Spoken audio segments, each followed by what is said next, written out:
at me, fella. Look here. Stand by. One for C-Lab, two for Troy Eagle, three for Wolverine to round out the trio. In this episode, everybody dies. Broadcasting live from inside the power band, this is The Blah. In this episode, everybody dies. I'm your host, the Bat-Vereen, along with my intrepid companions, Elron Dullard, also known as Ben and Jarhigo. Ahoy there. And the world-famous, galaxy-famous Slave 2 Weeks. What's up, fellas? Welcome to the show, folks. This week we have a very special movie and a very special guest. As many of you, I'm sure, know, our beloved Val Kilmer has passed away, and we are deeply saddened by that. So we've decided to do, at our friend Nuggety Bob's request, he said, why don't you do some sort of Val Kilmer Requiem? And we decided to do not 8 movies, but 2 movies, and we decided to have him on as guest for both. And the first one we're going to be doing is 1995's Batman Forever, starring Val Kilmer and Chase Meridian and Pat Hingle and a bunch of people. Chris O'Donnell. And the Seal song. And Hingle McCringleberry. That's right. And Hingle McKingleberry and Vogue's in it. Yeah, it's really good. And, of course, we'd like to warm welcome to Nuggety Bob back on the show, a.k.a. Preston Connor. Welcome. Hi, hey, how you doing? Welcome back. Thank you. Welcome back. Welcome back, Connor. back. Welcome back. That's so weird. Me and the sweat hogs are just thinking about that. Oh, boy. It's so weird. Boy. It's so we named him Nuggety Bob. He fits in here a little too nicely. Y'all might recall Nuggety Bob joined us for John Connor from Mars. That's right. A film that he worked on and was able to give some incredible in-depth analysis and insight into that particular film. It's very poignant. Well, welcome, It was sir. indeed. We have brought another cinema classic, Poignant, even. beloved by many. One might even Hated say by the few. best Batman movie. Yes, absolutely. And clearly Val Kilmer's best performance. Oh, my God. Let's I'm dig sorry, I think in. Let's dig into some high-level. Nuggety Bob, why don't you go first? Rocket, dude. I was hoping to go later, but I gotta. No, I'll go now. Because I have to apologize first. I accidentally Chose this movie. It's been a long time. I haven't seen it since it was in the theater, and I accidentally watched Batman Fever instead, which wasn't this movie at all. And Ladies and gentlemen, Well Nuggety done, Bob. sir. Well done. Is that the porno version? Yeah, exactly. What is that? The porn version? let's just say the cable got fixed. Oh, Let's just say I fight crime in a rubber suit. Really locks the flavor in. I talk like this. Oh, that's gross. Batman. Lay it on us. I didn't see it since the olden days, so I was kind of looking forward to reapproaching it from a different point of view, and then Boy, what a point of view that is. but then I kind of quickly realized that I still hate it. Sorry. That's fair enough. So bad. So bad. Yeah, you're in good company here. I mean, aside from, obviously, Benny, aside from your love for Jim Carrey as a comic actor, the rest of it was bad. I don't know, man. Like, it was very bad, but it was kind of interesting. In a charming kind of way. Like, I don't know if I was charmed by it. It was like, it kind of feels like I don't know. It's like when the aliens come and they find some random relic after we're all long gone and they try and figure out what it means, like a double fucking rainbow. Like, it was just kind of like, okay, that was a choice in 1995, you know? And Yep. it's significantly different from the more modern comic book movie, but at the same time, like I kind of feel like it he kind of isn't, like you Kind can of. see why the Christian Bale Batmans like did as well as they did, but then we Sure. kind of have gone back to this just like mindless entertainment style of comic book movies. So you can, it's like we've gone full circle, dude, and Yeah. I kind of liked that it was campy in the Adam West sense. Like they clearly were leaning more into that. And like, it's a classic example of the third movie in a trilogy that fucking sucks. Like the second one was really good. So like, there's a lot going on. There's a lot not to like, but maybe there's something to like. And I don't know. I like that Kilmer gave it a shot, and everyone that is an idiot that complains about everything probably, are the people that are like, he sucks and he was wooden. It's just like, okay, man, but he's clearly a capable actor. So like that was a choice either by others or by himself or by both. So like, shut the fuck up, Donnie. Totally. And I don't really know if I enjoyed this or not. I guess that's my high level. Benny, you want to go next? Sure, I will go. Benny, Chad, can you turn your gain down a little bit? Sorry. I can try. You can do it. Hey, why don't you just back her off? About There you go, 20%. bro. Hack her off 20, bug her off. Go ahead, Benny. Okay. I sent a photo of a 90s computer Yeah. peripheral. Nice. Love that. Probably Me too. for a Windows 95 computer, so 95 There being the you go. year here. That peripheral has not aged well, and the movie itself has not aged well, nor was it particularly good at the time. No, but man, It's, that Batmobile. With the floppy tail Fins. fin, yeah, that was tight. Very tight. Hey, bro. it's Wait, like a there's- tiger. There's a good cast here, Yeah. a decent cast, but yeah, I don't know. Like, I kind of appreciate the campy angle, like I've always kind of said, I think my favorite Batman movie would be like a high budget Adam West style Batman with like, Totally. POW effects and all. How and graphics. this is like almost right up to that, but not Yeah. quite. Like it just like it's super campy, it's super ridiculous, but like somehow it just doesn't. I don't know. Like I was like, I want to appreciate this. I'm like, maybe I need drugs. I don't know, but it's just not happening. Like it's just not hitting. God, maybe I need drugs. I don't know. I had drugs. It didn't help me much. It didn't help. Okay, that's fair. Interesting.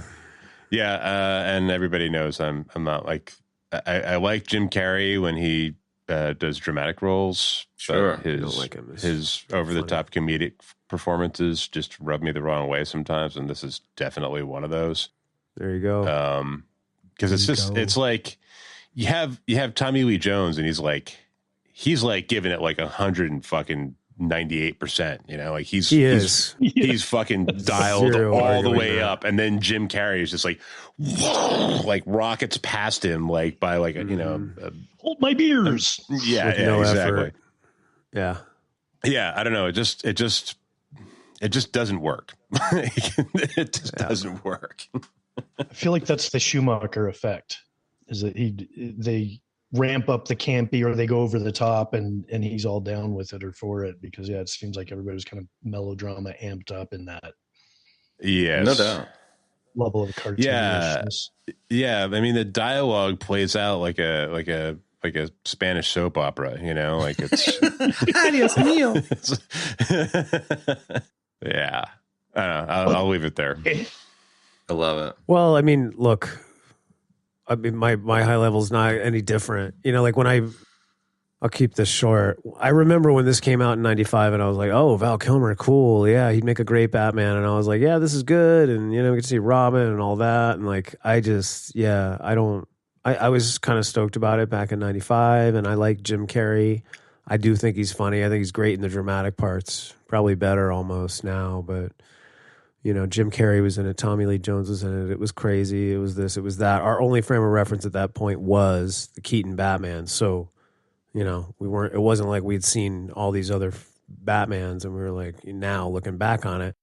But now looking back on it and having watched it the other night, I was like, "Whew, man, what a disaster!" And to just jump. So I mean, the movie's, it's got a lot of issues. I mean, to jump off on one of the things you guys just said, you were talking about the Schumacher effect. Like, he actually allegedly wanted to make the film darker. The original script was much darker. He wanted a darker film, and it was a studio that meddled in and was like, we couldn't do any merchandising money on Batman and Batman Returns, and so they lightened it up and brightened it up. But he wanted a darker movie, and I think that if he got to make the darker movie that he wanted with the inspiration that he was taking from the comics of the 40s and the 50s, it could have been something very interesting and very cool. As it sits now, my personal opinion is, and I'm actually hanging out with Funk Bagus, and him and I watched this today,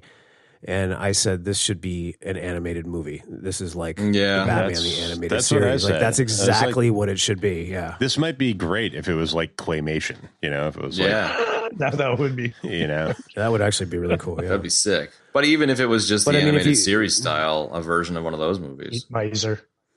Mm-hmm. Yeah. I mean, look, where I think that the movie can't even be an animated is because, like, the biggest problem of the movie is that the script is not great. Like, the elements and like the waypoints of the script are good, but like the dialogue is terrible. And because the dialogue's terrible, you have no characters connecting, and thus you don't give a rat's ass about anybody in the movie.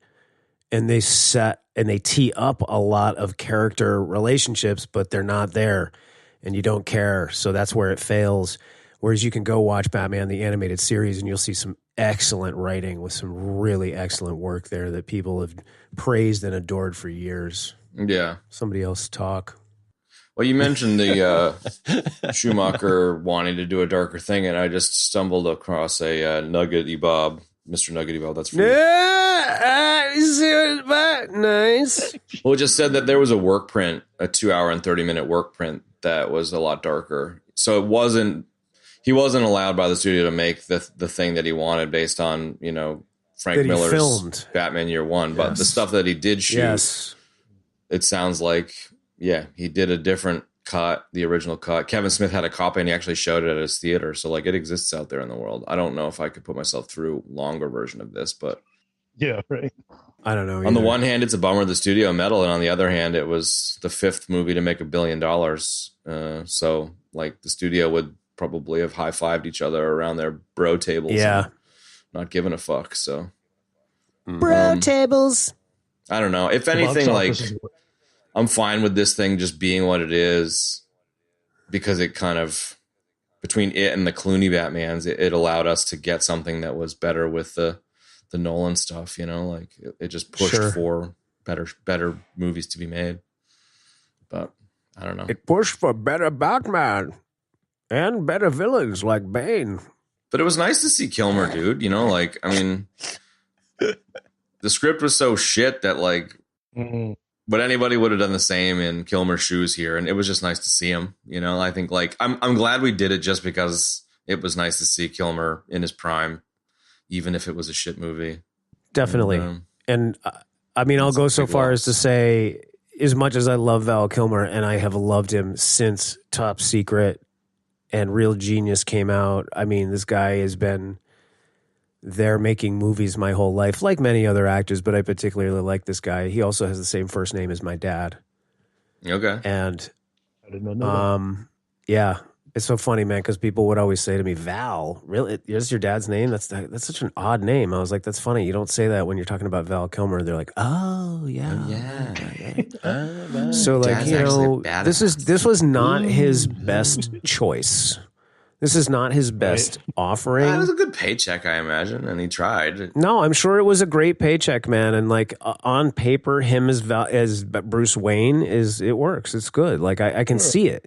Sure. What we got, I think, and I don't know if it's because of studio meddling or what. I don't know if this was his fault at all, but, like, what we got was something that was, like, super, like, introverted, cerebral, like the nerdy scientist part of Bruce Wayne, and it was super low energy, man. My God. True. Sorry. I got to call it like it is, bro. Brother. I thought you were going to say sorry and then like bring low energy to your comment. Yeah, low energy to my content. I saw a bit from an interview today, and he was like, "Yeah, as soon as I found out that Michael Keaton turned the role down, I took it basically without ever reading the script." Yeah, right. So, and he was in an actual bat cave when he did it. I don't know, man. I mean, so method. It's a big opportunity, right? And you got taken on the corporate ride, but like, fuck, that's an opportunity. Whatever, Didn't man. go the way that you'd want. He got money out of it. He got got exposure. So, I mean, not that he really needed it, but more exposure doing a high profile film like that. I mean, the movie was a very big success, regardless of what we think about it. I mean, who are we? It was taking over a franchise opportunity. There other at the time, sure. I was pleasantly surprised and impressed by the Michael Keaton Batman version, and so I remember at the time that this one was being hyped and announced, and I was a little butthurt. Like, I didn't want to like it not because of Val Kilmer, but because it wasn't Michael Keaton. I was like, he was so good at it. Why would you replace him? Here's what I can say good about the movie. One thing I can appreciate is because you have the source material comic books, you got the cartoons, you got different stuff. And so, if you want to make the Dark Knight, but then you're making the cartoony stuff, maybe that's a tough thing. But what I do appreciate is especially at that time frame, we were still in the very stylized movies. And so you get this like kind of bigger than life version of, even if it's a period gangster piece, you go back and watch some of those cartoony movies.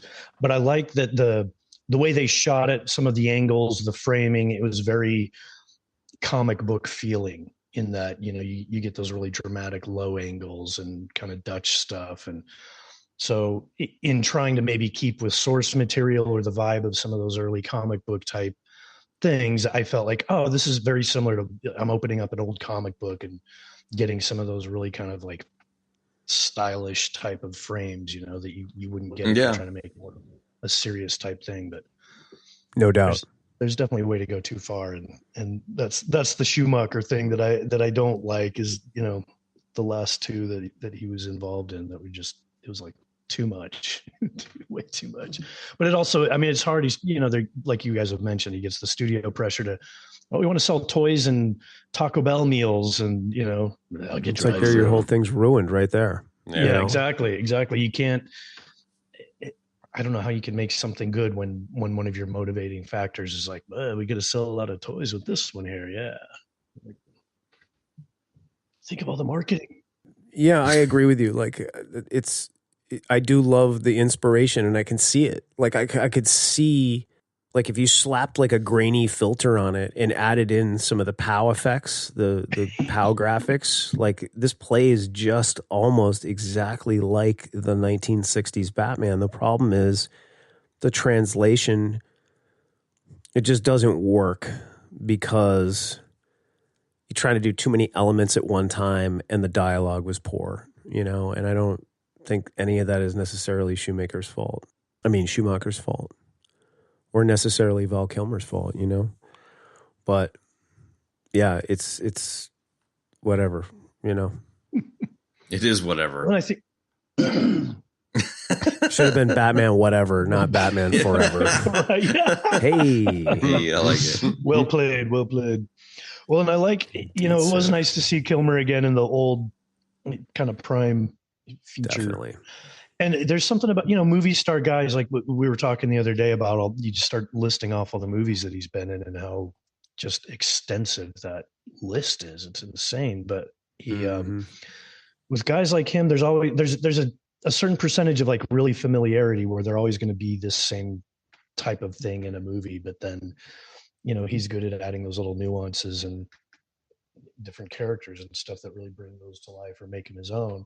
But in this, like you've mentioned or touched on it, like I don't know if it was that he didn't have anywhere to go with it, or maybe it was a choice of his or Schumacher's or whatever, that it was a more subdued, cerebral type of thing, but I was kind of waiting for more Kilmer, or that those little personal touches where it's like, okay, yeah, it's the same Val Kilmer I've seen, but then he's going to do something to really make this character his own, or really kind of disappear into something about this guy like he's done with so many other things. But yeah, that just never really emerged. So yeah, in a lot of ways, it's just kind of, it's like you start to see, oh, maybe they were going for this, but they missed the mark. So,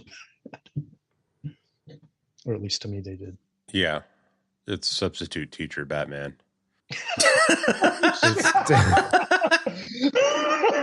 That's so funny, dude.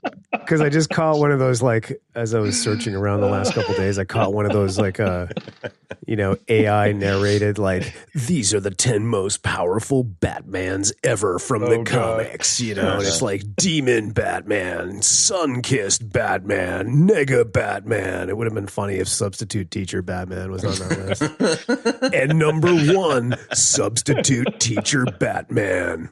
It done messed up now, Aaron. Good stuff. You get the Key and Peele Substitute Teacher Batman, where you can't. Yeah, Mr. Garvey. Send you down to Jack Hennessy's office.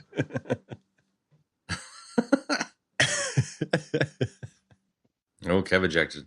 Uh-oh. I did. I'm going to go ahead and record my own death there because I just definitely ejected. What were you No watching? shame. I was watching a Tom Cruise talking about how great Val Kilmer was. I don't know. It's on topic at least. I feel like you always have a copy of Airborne like on a TV nearby that you can just hit play on it. That's what you think. Just to recharge a little bit, Right? Need some energy. It's on. I have Totally, it on laser dude. disc. I have it on Laserdisc C-Lab.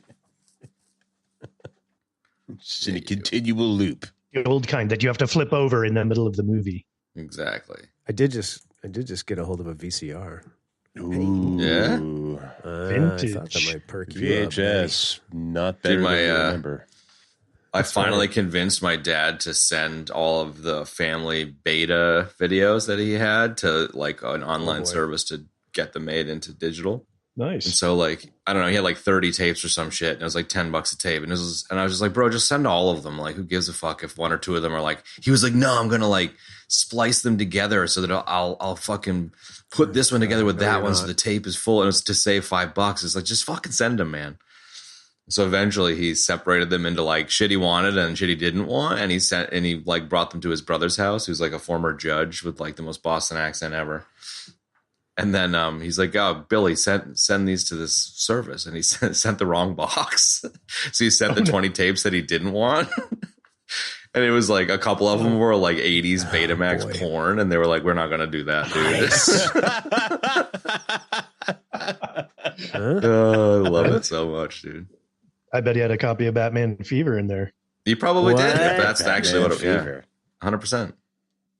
Bro. The Badish long. Brother. So let's take this movie apart piece by piece. Let's not. Let's just Let's just talk about Val Kilmer. Sure, we can do that. Whatever you want. Let's talk about Val Kilmer's bat nipples. I love that. Was this the one that had the big just gonna nipple say that, controversy? man.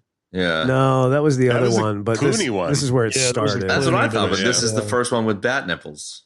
Well, we definitely get to see his bat buns, and then I don't Yeah, remember. what was that about I was again? actually looking.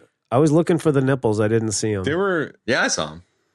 an were alarmingly large amount of crotch shots in this movie. Like, There were. like a lot of crotch centric shots. Yeah. You know, Piece action. Batman and fucking Jim Carrey and like there's a lot. Chris O'Donnell was quoted as saying, like, I wasn't much bothered by the whole nipple thing, and I didn't really notice it as much. He goes, but man, he's like, those cod pieces were insane. And he goes, now I watch the movie, I look back and I watch the movie, and I'm like, Jesus, those were over the top. And they were. They are. Yeah, they're very Clockwork Orange. Large yeah, cod. Clockwork. Yeah, it's very true. Total Clockwork Orange. Did Chris O'Donnell go on to Batman. do anything that we give a shit about? Batman and the Droogies. Dude, I just got asked that question today. He went on in 2009. He started doing those exact NCIS, Okay. NCIS Los Angeles, and that's where he's been hanging out for the last many years. He just Right that show I think just ended in 23. Either that or he left. So he's been doing that for like over 10 years. Forever. So then, no, Okay. he's not done anything that we should care about. in my opinion. So Yes, the yes. answer is no. Agreed. Wow. 323 episodes. You weren't joking. Yeah, it's a lot, Jeez. man. That's a fucking sick paycheck. I like it. I mean, Alright. I liked That's a Chris. good- I liked that's a him good a I don't have lot. anything against Chris. No, I liked him a lot in School Ties. You know, I mean, Scent he was of a fine in Woman. Scent of a Woman too. But Yeah. you know, Mm. I didn't watch NCIS. Scent of Doesn't a mean it Woman. was a bad show. Ooh, he did the voice of Mr. Fantastic in Robot Chicken. Well, there you Did he? go, bro. So okay. Yeah, I got nothing against him. I feel like anyone who was in this role would have just been completely torpedoed. It was pretty fucking funny, man. They're like, "Ugh, the flying Totally. fucking Graysons." I was like, okay, dude. Right. Jesus H. Christ. Why was that weird? That's like canon, dude. I know. It was just the campiness, I think. Like, I think Tim Burton it was very Tim Burton-y, but like there was some camp, but it wasn't like fucking camp counselor camp. Like it No. was just like It's- a little bit. It's Tim Burton's very own special brand of camp. Yeah. Yes. And this was just so campy that like, even though it was true to the source material, it just was like, oh my God. I just kind of like, it was the kind of thing where, okay, it's true to canon, but like there's a McDonald's commercial where you can get the fucking Grayson's High Wire act out of your Happy Meal. You know what I mean? It was just like, fucking shut the fuck up. Mm. I just thought it was silly. And then they're like, I don't know, this shot of him looking down at his dead family who are like on the ground after he Yeah. saves the day with the giant fucking Adam West bomb. Fucking, it's like, okay, dude. Right. It was so Mhm. campy, man. Camper Van Beethoven, dude. It was, again, comic book. Yeah. It's like you change all of that to like an animated film, and it's like And it would work. It looks a lot Animated different. series. It looks normal, yeah. I mean, like, there's been at least one or two times, and today as well, Benny, where you've said the camp thing is an attractor, but in this particular case, I agree, it wasn't really doing it for me. What about well, no, let's keep talking about Val Kilmer. That's better. Go for it. Okay. Let's talk about Debbie Mazar, I just Umba's said, let's just keep talking girlfriend. about Val Kilmer. We could talk about The queen of Debbie Mazar. space That's truckers. Yeah, That's right. I don't know. I forgot about her and Drew Barrymore in this. Like their parts are so small. yeah. Like too small really for those two actresses, you know? Like I don't know, Debbie Mazar has done just like a lot of really good work, man. You know, she's kind of everywhere and really just brings it, you know? So, I don't know. The charred body of Wild Boar, I think, was a little bit beneath her. It was fair. It was.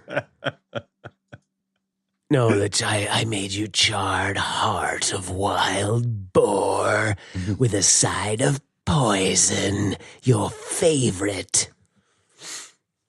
Poor. There wasn't any like twang in her voice either, which I was kind of bummed about. I know.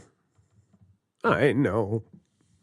You actually, it sounded like two of the three, maybe not you, Nuggety Bob, but were into the Tommy Lee Jones over the top, or was it just in relation to Jim Carrey rocketing past him? Like I don't know. Look, here's the thing about Tommy Lee Jones. Like he puts, like Arnold does in the next movie, he puts in 120% effort, man. Like you gotta give it up for him. He like to keep that energy level like up through every single scene. Like that's really hard to do, man. And he really brought it. And I admire that. I honestly do. Like, I mean, I thought it was over the top the way he played it. It fit with the way Schumacher did it, but like you got to give it up for the effort, man, because that is hard to do. And he did. Like every scene, he was like committed to what he was doing. Like you don't have to agree with what he was doing. You don't even have to like it, but like he was committed to what he was doing in every single scene, and it shows, you know. And it was over 100% every single time. That is true. He is that guy. Like you can tell in his roles, like he goes fully committed into regardless, whatever it is. Definitely. But that's where a good director knows how to reel people back in a little bit, you know. I feel like this was one of those things where he just kind of yeah, sure, just go with it. You know what? I'll Mhm. and then you got Yeah. Jim Carrey, like, I gotta bring a lot more. I gotta give 200% if Jim Carrey's here. Dude, that's like 70% Jim Carrey. That's not even Right, yeah, I know. 100%. See, that's like 20% Jim Carrey. Right? He needs to be like, that's why, yeah. When he does some decent, like some of the seriouser roles, he's maybe in the negative percent of Yeah, Jim exactly. Carrey. Yeah, like Exactly. Eternal Sunshine or something, man. Like, Eternal That's a good Sunshine, one. The Majestic, dude. Like those are all yeah, great. A lot of the like later stuff he did, the Andy Kaufman movie was fantastic. that was pretty good. Yeah, I mean, even Dumb and Dumber, while being very ridiculous, it gelled. But I was like 13, 14, 15 when he was in his heyday, Ace Ventura shit, and like that was my jam, dude. I remember showing my dad Ace Ventura. I was like, this is the funniest movie in existence, and I was like, you need to watch this. And he watched it, and he's like, you're not my son. You know what I mean? I was like, what are you showing me, dude? This is fucking retarded. So I mean, I don't know. I have a weird soft spot for like the first Ace Ventura movie, but yeah, sure. there's very little of that stuff that I can take. Like before, I'm just like, I just want to, like, just I got to bow out. I'm just like, oh God, like It's a tap out situation. it makes Like me The Mask. anxious. Like his energy level like makes me feel anxious sometimes. That's that I fair. get. Sure. So I got to tell you this. I went to the local library to get my copy to watch the other day, and the lady, the lovely librarian, checking me out with it, asking about the movie, and I didn't get into it. I don't like Jim Carrey much, and so we started bonding over that, our mutual dislike for Jim Carrey. And now we're married. And do I hear wedding bells? Right? Yeah, no. We ran off to Vegas yesterday. She's in the shower right now. Very nice. But no, we started kind of on this thing of like Jim Carrey movies, and I was like, well, the one I can really kind of dig with him in it is Eternal Sunshine of the Spotless Mind. So then we went into this, like, it was like a 20-minute conversation about psychology and that movie and what it was about, and it's like, well, And by then wow. you were having that discussion over wine and dinner. Yeah, Go not ahead. not so much, but it I'm was just like, what you nice should to be really like, yeah, watch we, is Batman Fever. The best part about Batman Fever is the theme song is stolen from Pac-Man Fever, that old 80s nostalgia video. The old 80s Pac-Man porno. Do you remember those? Like, maybe it's before your time.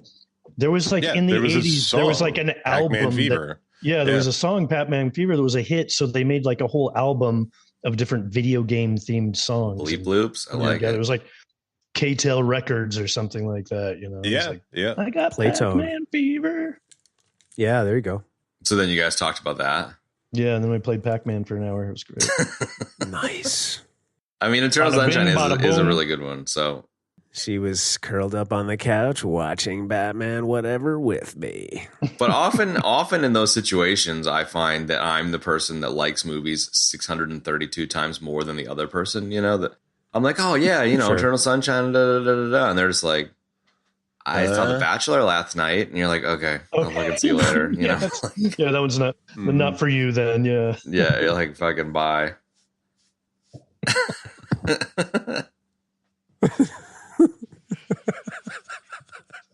That's You believe he cool. I gave like the that you rose guys to that bonded other one? over it. Exactly.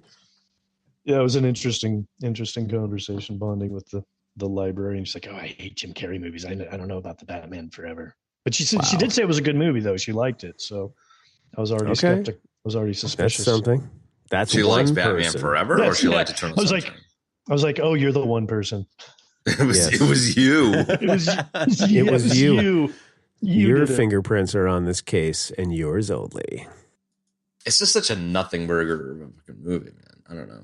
It's again, I kind of blew it all out in the beginning when I said like the dialogue is bad. And because the dialogue is bad, the actors can't even, like we've talked about in the past how, the good actors can take a little bit of stuff and then they can make those characters connect and make you care about them. But in this, they don't even have the opportunity to do that, and Nicole Kidman, who's like I don't know, kind of at her sexiest in this. I mean, she's a beautiful, sexy woman. And it's like the scenes when she's coming on to him and those two are like, you know, having it out are just like, I was like, this is terrible. Like there's no chemistry here. Like it's totally flat, you know, because it's just so bad. And if the dialogue was better, those scenes would have been transformed. You know, you had some great tee-ups like between Alfred and Bruce, Alfred and Dick Grayson, like all stuff where a lot of these characters could connect, but because the script was so terrible, it just didn't happen. And you know, like I said, I was watching it with Funk Bagas today, and I was just like, dude, I don't give a shit about any of these people, man. I don't even care about Bruce Wayne, and I love Val Kilmer. Like, you know what I mean? Yeah. He's too low energy, and he's not doing, nothing is happening that's making him connect with any of these people or me. You know what I mean? And I think that is really the chorus of the core problems. Because if you had all that character connection, even in this campy, you know, 40s-ish, 60s-ish Batman, neon, day glow, and dark light glow, all combined. 90s advertising vomit color. Right. Yeah. Thank you. Yeah. Like, let's take some lavender and some teal and some school bus yellow. Yeah. It was like a 2-hour Taco Bell commercial lighting. Yeah. Yeah. Oh, that little Chihuahua one too. That was around this time, wasn't it? The Chihuahua Taco Bell. I believe it was. That's Dressed when up the like Chihuahua was Batman. You big. know that happened. Like, You I know felt it like did. that just from that first line when something about getting dinner. He's like, "I'll get drive-through," and I just Oh, I just God. heard the Taco Bell ding, and order. It's like, oh, I can't. It's like this one first line. It's already ruined. I love it. You wouldn't it have been weird and funny if when Alfred said that he went, "Yo quiero Taco Bell" instead? Yes. Couldn't have been worse. Couldn't have been Yes. made it worse. At least it was. Couldn't have made it on its worse, face. right? I'm gonna Now go that get drive-through in this ridiculous car. I feel like now that you bring that up, the better movie, actually more entertaining, would have been a movie of you and Funk, I guess. Is that his name now? Can I say Caleb? Funk Bagas. Funkalicious. A video of you, Caleb. you two watching the movie and making fun of it. Yeah, That would Mr. have been Science been Theater better. style. comedy gold Yeah. right there. Yeah, Mr. Yeah, Sense. that might have been funny. We were kind of breaking it out in a serious way, actually. which Well, it's is the not- psychology thing for me. Like, I'm not gonna go like all Scientology about how psychology sucks or whatever, but like in terms of this particular setting, like I don't care about Bruce Wayne fucking talking to a psych and trying to figure out his inner demon bullshit. You know, like it's like that doesn't need to be done on a psych couch. That's done elsewhere. You know, it's done throughout the film, and I just think that the like. I just kind of felt like between Nicole Kidman's character and Alfred, and they're all trying to like help fucking Bruce heal from his trip into a cave when he was a kid, kind of shit, and whatever. Right. It's just trite, or I don't know. It's just Sure. an attempt to bring something to the film, but then you have like 90s fucking chalupas and stupid ass color schemes, and maybe like a great cul-de-sac into the gadgets in the Batmobile just being like all like shiny and bulbous and kind of like black chrome weird. and like him when he's gearing it is like, oh my god, Yeah. this stuff is all so lame. You know? It was. I love how lame it was. The- I kind of like how lame it was.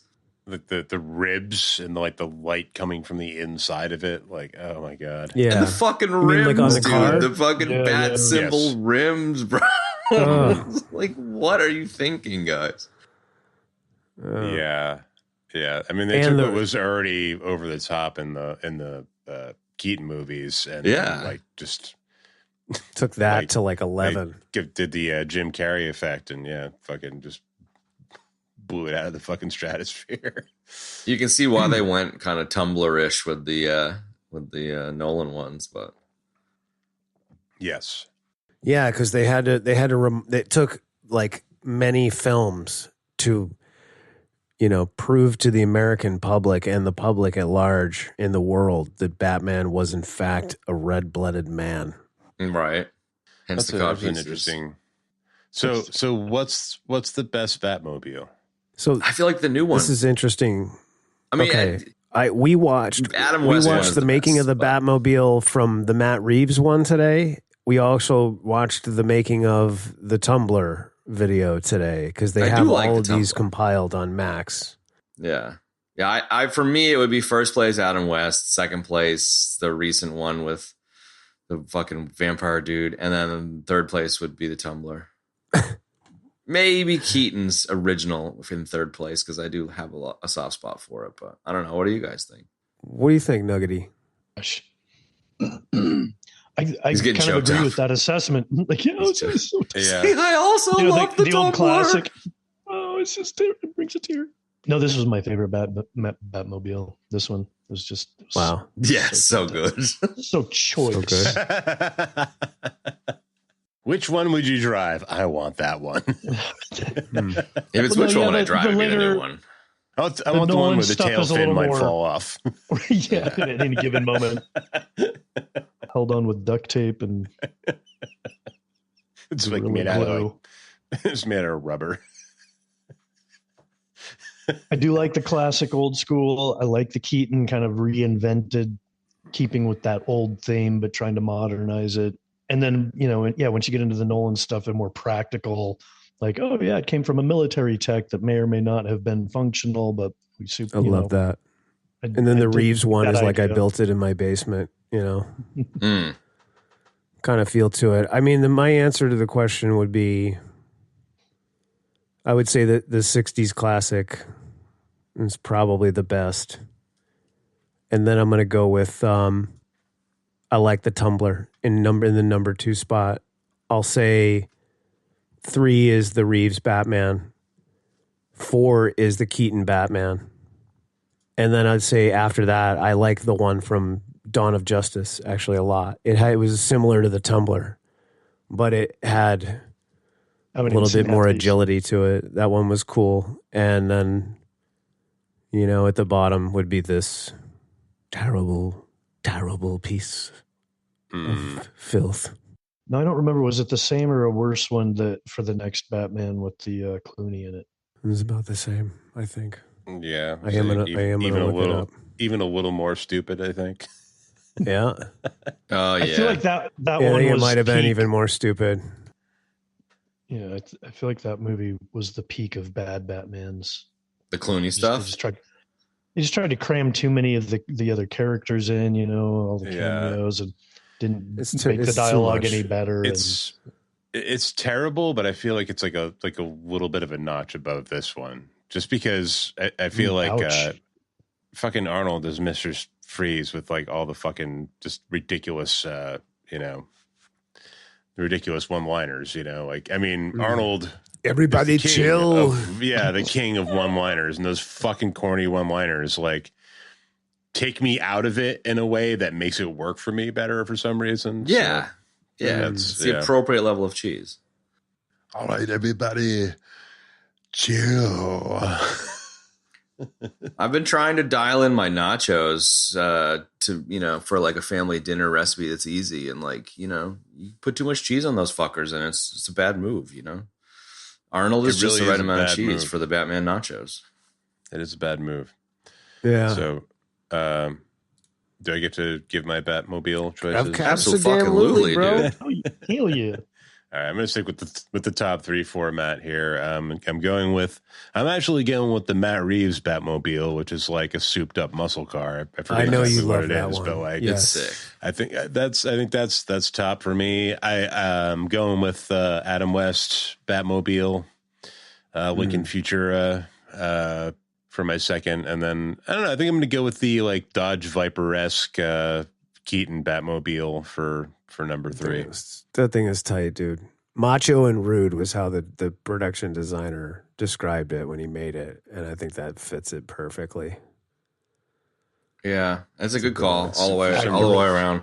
I think like the Tumbler is just kind of a unique Batmobile. I do remember there was a lot of hype around when it was revealed. It was all like, oh, it's, you know, secret spy shots on the set. And I remember originally just being like, what the fuck is that? What?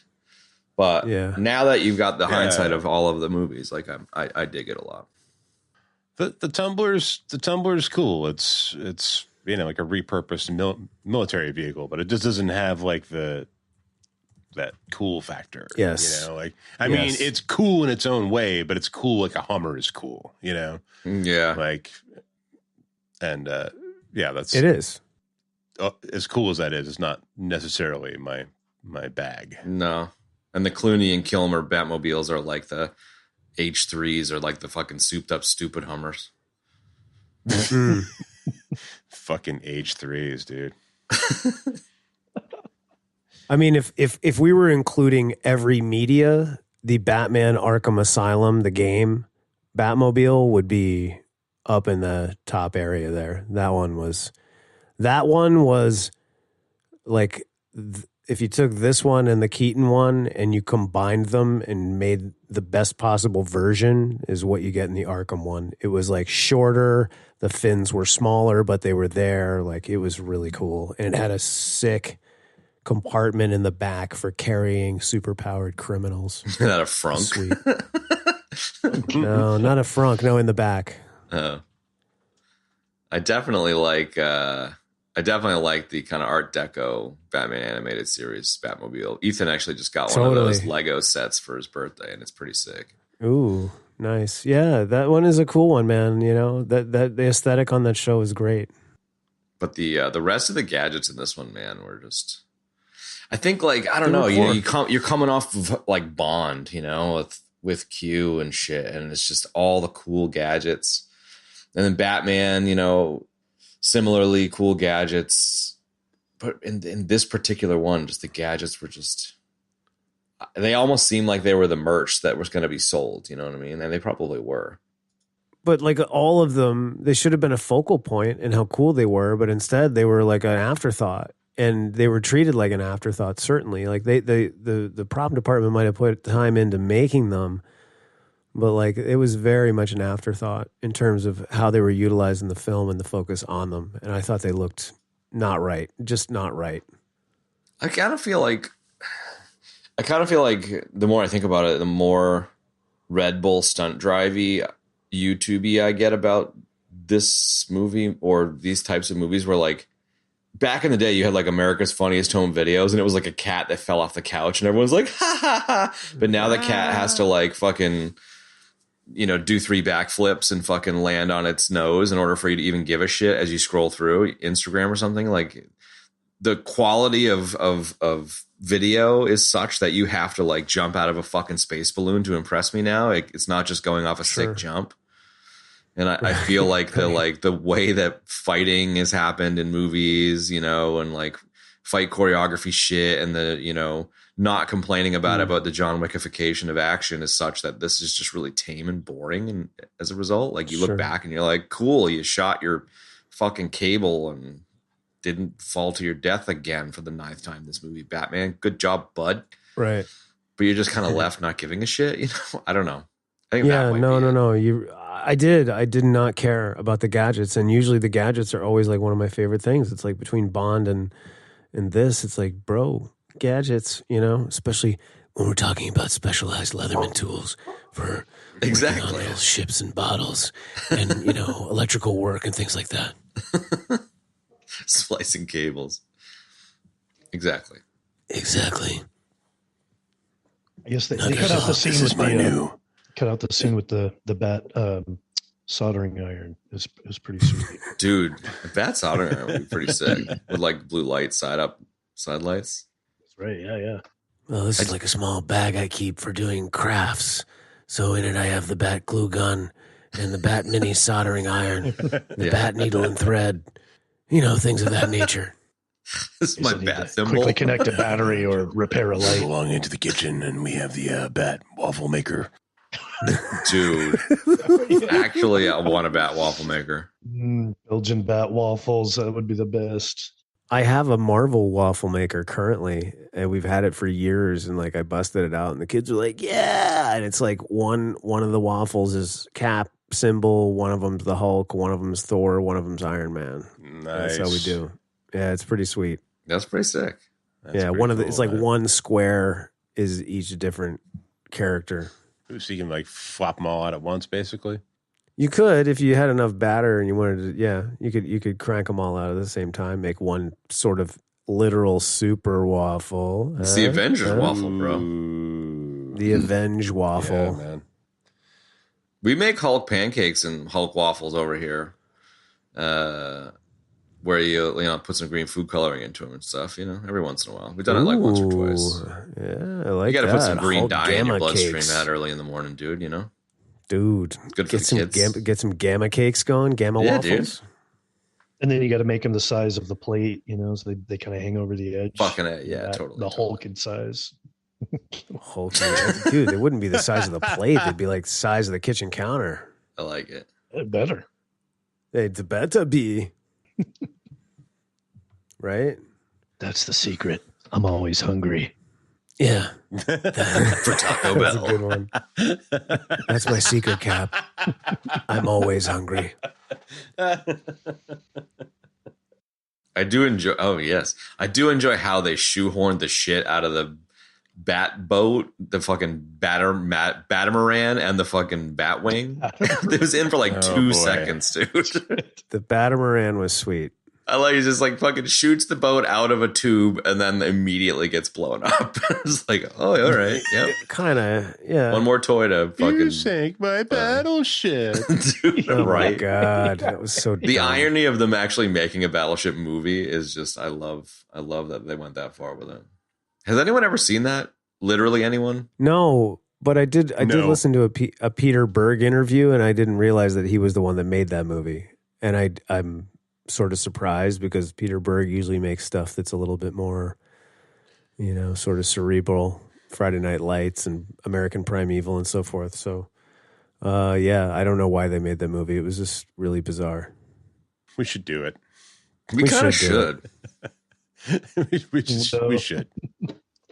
I don't want to do it next, but we should do it. No. Somewhere in It's there. got a Skarsgård in Yeah. it, dude. It's got a It's got a Skarsgård in it, bro. You have a Skarsgård at home. Exactly. Dude. Yeah. Go. Somebody else talk. It's got Can Peter we talk about- McNichol in it, dude. Go ahead, yeah. Go ahead, Ben. Can we talk about the box? The fucking Yes. Jim What's in the Carrey's box? What's in the ridiculous, like over and over again. Like Snap's got the biggest fucking kick out of that thing. She's just like, it's like a blender filled with pony beads. Yeah, it is. That's exactly how I saw it. I was like, this is like a 1950s blender. That's what it looks like. It was the most animated series-y shit, too. Yeah, like it.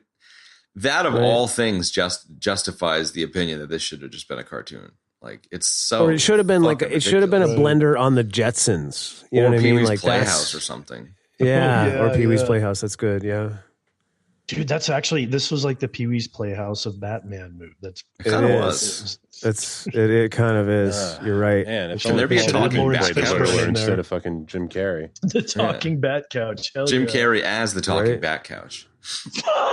Oh my God, Yes. dude. Sat upon by Lawrence Fishburne in a cowboy outfit. There you go. And then you had. Everything's better with Larry Fish in a cowboy outfit. I always thought Phil Hartman was the one that played Zombie, but it wasn't. He was actually Oh. the mailman. But Oh. Gosh. yeah, Mecca Lecca Hi Mecca Chana Make a Heidi Ho. who? no, it would have to be Tommy Lee Jones would be the mailman, and then, I don't know, maybe Alfred would be Zombie. I'm reaching here. I want to see I Kilmer mean, as Pee-wee. Now that I'm thinking about it, Paul Rubens probably be As long as a Large Marge is there. decent Riddler. Paul Rubens would have been a He great probably Riddler. would, no actually. question about that. In fact, if he was still alive, I'd love to see him do that, man. Yeah. The recent Riddler was I It was really so funny. enjoyed. I Was forgot it to laugh. Paul Dano? Was that Paul Dano? Paul Dano, it was totally Paul Dano. He It was was great, well man. done. Dano. Yeah, that was excellent. All right, so he So had his different, his You know, getting busted beating his meat in 91, so there was no chance of him getting any fucking movie. Oh, jeez. No. wait, who? that's right, Paul that was Rubens? Yeah. Yeah. Yeah, Back no when doubt that about was a that. scandal. He was sitting in the back seat of the Batman. He was in Batman Returns. Double I need feature. to take a death for not knowing where he is in Batman Returns. Who was he in Batman Returns? Batman Returns. Wait, Who? Paul what? Rubens? That's what it says. Yeah. Was he? I don't remember that. Vampire Slayer, I Nightmare don't Before remember. Christmas, Batman Returns, and 1996 is Matilda. I haven't seen it enough to know. Batman Returns is, I think, probably the best Batman movie. I have not. I don't know about that. I haven't seen Batman Returns in a long time, so I couldn't say where he was in that. Samesies. Right? I'm looking now. I'm looking now, fellas. Every time you do that, I know What? you're doing. I'm hearing Dr. Dugan from the Venture Brothers. No, that's not it, actually. Dude, Paul Rubens That's not what it plays Penguin's Love father. each other from gentle aquatic creatures. No, it's really it's just my crappy Connery impressions. It's not that good. I can kind of do like the Connery from Red October, okay, but that's about it. Just the Russian parts, though. I need to get up and I need to workshop it. I need to get up One at of those- 5. I need to work on it every day for a month. That's what I Yeah. need to do. Scotch Russian. It's a rare but noble combination. Totally. Not to be confused with the Scotch Irish. Dude, Pee Wee Right, yeah, was Penguin's father in Batman Returns. Oh shoot, you're right. Yes. I don't remember that scene, but I you go. should have known that. that's I'm a not gonna death. give I'm out taking deaths, a death but- for that. That's all just right. I All right, can't- I'll that take a can't death happen. as well. Oh, shit. We're gonna call that a CK1 death, There he is. right? My God.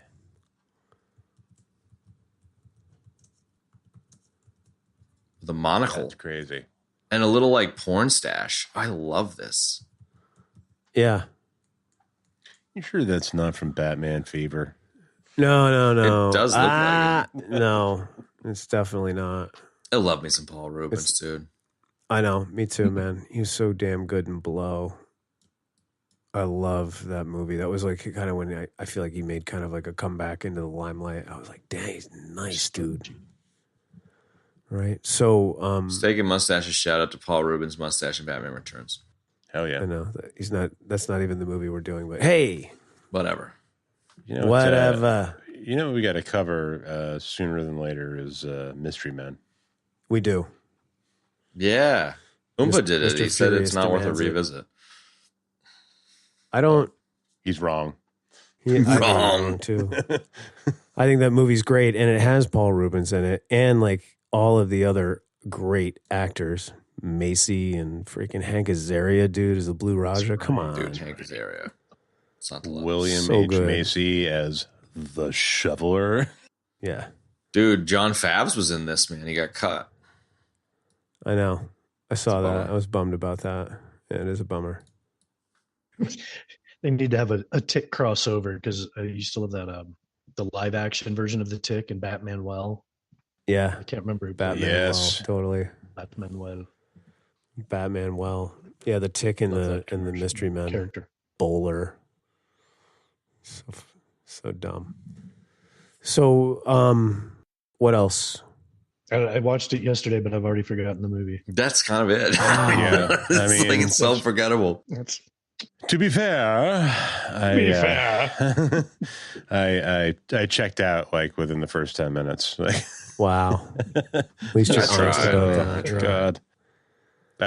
I mean, think I I lasted sat through longer, the but- whole thing, but like, I just immediately started making fun of it, and Sure. hence sort of put Snaps in the position of defending it, and sort of just had the back and forth through the entire thing. Nice. I think when I was watching it, I was trying to look at it through an eye of like, why didn't it work? Because it's something I've been fascinated with lately, and It did I was work. like, why doesn't this work? There's a lot of elements. I mean, it does. It did work, right? Well, I just mean it like was from successful. a monetary sense, like what they From a wanted to do. monetary standpoint, it was exactly very that, yeah. successful. Yeah, it did exactly what they wanted it to do. But like, is not what why I didn't wanted it it to. work? Well, I would say like the Batman fans at large, which are the nerds Sure. like us, like let's just cater to them for a second and say, why didn't this work? And like that's what I was watching it under that eye. So I Yeah. was like, why why doesn't this work? Because there's so many elements here that do work. You know what I mean? Like we've got terrific casting. You've got this Schumacher's vision, whether it's the dark or the 40s, 50s comics, like either one of those can work if it's done properly, you know? So I watched it through that lens, and I was trying to, you know, sort of figure out what the sort of the bullet was, you know? And like, unfortunately, like Electric State, like this was like, you know, studio meddling. It's like, come to find out, it's studio meddling again, you know? It's like, God, dude. Because it's not just some movie. It's a Batman movie. And this is back when they had just started making good Batman and Robin movies. Like, they were fucking pumped. They were. I know. I get those two blend together for me. Like this and Batman and Robin are so just forgettable shit fests that I'm just like, it's the same fucking movie. No, Batman and Robin is very much like, you know, the Sam Raimi Spider-Man 3. You know, you got a problem where you put too many villains in the movie and then it just takes, so everything gets diluted, man. You can't have the time building the characters and building those relationships that I'm constantly talking about these days. Yeah. Too much. You took too much, man. You took too much. I think you hit the nail on the head earlier with just the writing. Like, this movie didn't work because the writing was fucking dog shit. It was. It could have strung something together with some better writing, I think.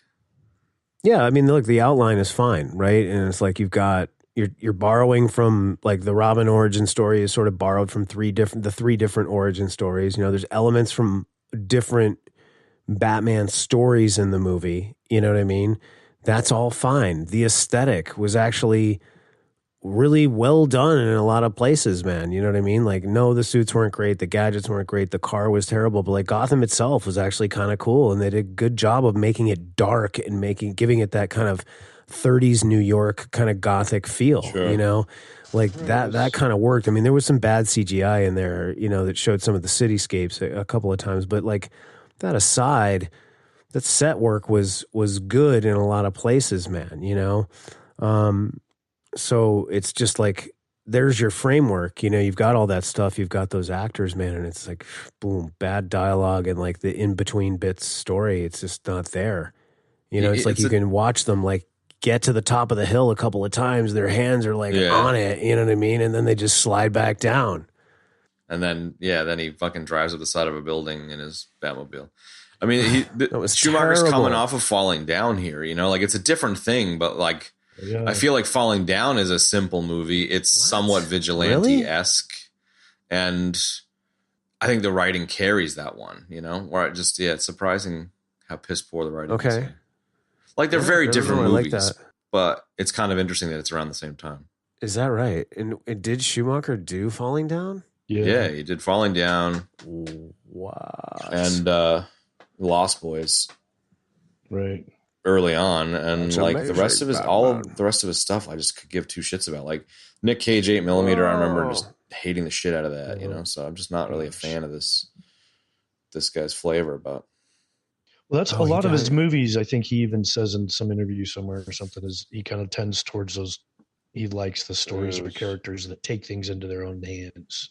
So the vigilante thing, like a Batman or Falling Down, or well, he's done a couple that were really surprising to me, because there's some kind of, to me, he's hit and miss. Like there's some movies where I was like, oh yeah, I forgot he did that, and I dug it. And then there's others where I was like, oh yeah, that was so bad.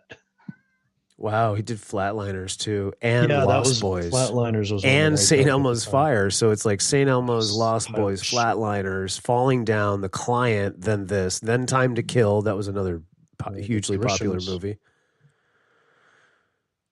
Like he got shit done, just none of it resonated with me. He did. Over a couple he really of them. Did. Yeah. But yeah, similarly, Benny, like I started watching this yesterday, and then just randomly M had like a social thing with work. So they like all went out and had a few drinks. So she came home with a couple of wines in her, and then invited a couple of her workmates over to like have drinks. So we like were drinking whiskey until like midnight. I was like, all right, now I'm going to start watching the movie again.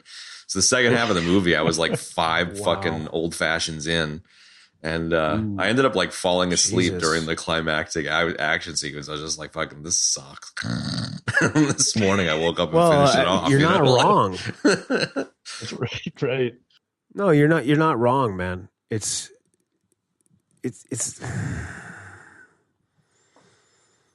oh my God.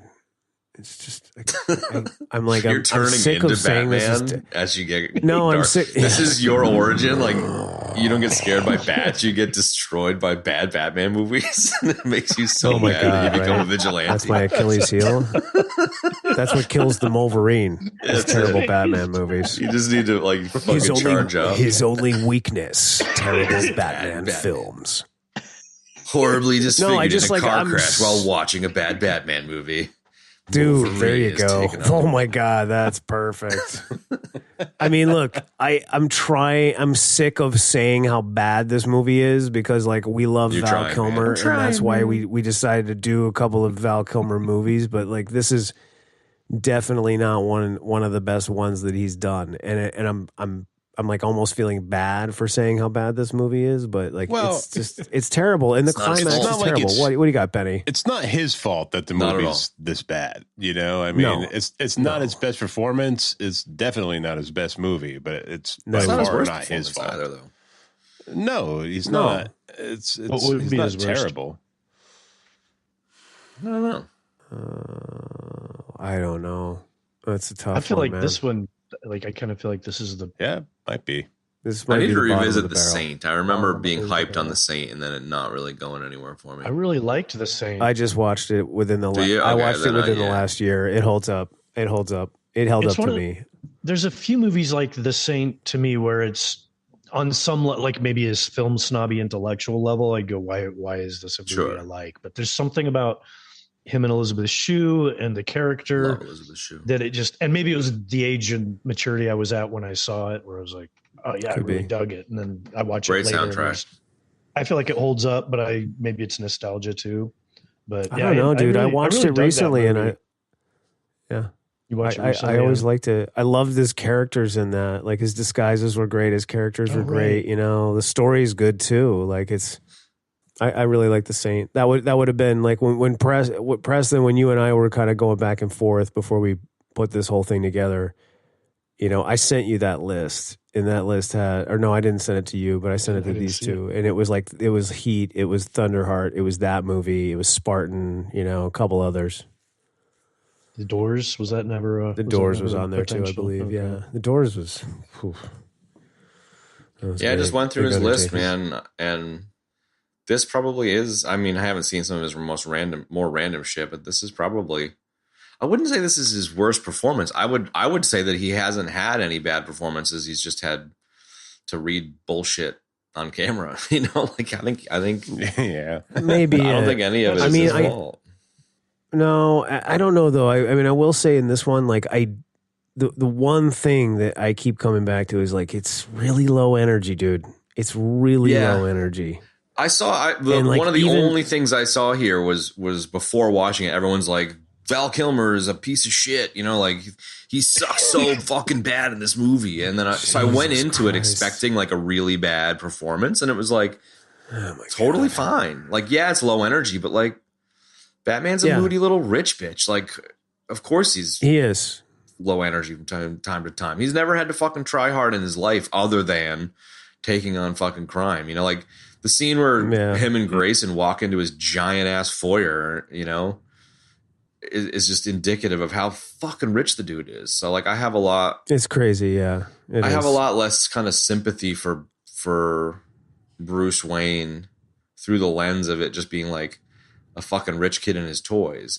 And then I have a lot of respect Okay. for Bruce Wayne because of like the torment and him trying to like figure out how to be whatever the fuck, you know, throughout all of these various movies and shows and stuff. But like, I don't know. I kind of like Kilmer being a bit confused and also being cocky and also being kind of like the strong silent type. Like I think it fits. It's Okay. the suit Let- itself, the movie itself that sucks. It's not him. Well, it's you know? also Bruce Wayne considering therapy essentially. Yeah. It's true. Yeah. Which, like, Snaps and I sort of came to the realization is like, oh yeah, if like Bruce Wayne just had a good therapist, he never would have ever become the Batman. Never, yeah, exactly. Yeah, right. It's like all of his nemesis, like really all they would have had to do is like hire, like, just like find a really good fucking therapist and be like, here, sort go of help this guy, and then they would have had like fantastic crime careers, Right. Hell yeah. Because he'd have been like running through the fields, like, I forgive my parents, everything's great, and now I'm gonna go Like, and do fucking, my thing. I'm Bruce Dude, yeah. Wayne. This is very Disney. I like it. After he has like a breakdown moment with Robin Williams, where he's like, Bruce, it's not your fault. Right. And of course, like, there's got to be a drug not your period fault. in there too, Ben. Can I lobby for a nice drug period? Like, who gets really, really messed up on drugs and then he comes back from it, Sure, yeah. Exploratory mushrooms with Ride the shaman. snake, baby. Oh, man, we're down in Mexico doing ayahuasca.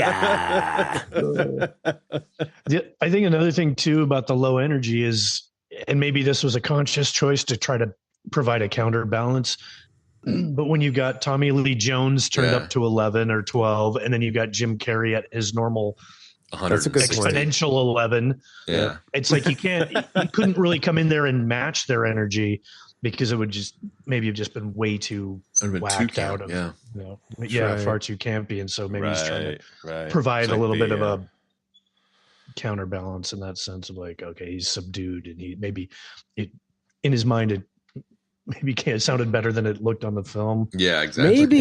Maybe. But I feel like when you watch Bale do it and when you watch Keaton do it, like they do a fun, they get like the irreverent side of him, like they understand how to play the eccentric billionaire part. You know what I mean? Like where Bale goes to the restaurant with the two models and he's just kind of lipping off to everybody. And it's funny. I mean, there's a couple funny parts in there. Like Keaton was funny in the first one, like doing kind of these sort of absent-minded type things, like I like that. And I feel like the only humorous bits we get in this are when he says the horrible Taco Bell drive-through line, and then later on, it's like, why are you choosing this other terrible line to try to be funny on? When he's like, it's the car, chicks dig the car. When he's with Chase Meridian, it's like, yeah, no, dude, that's not winning you any audience members or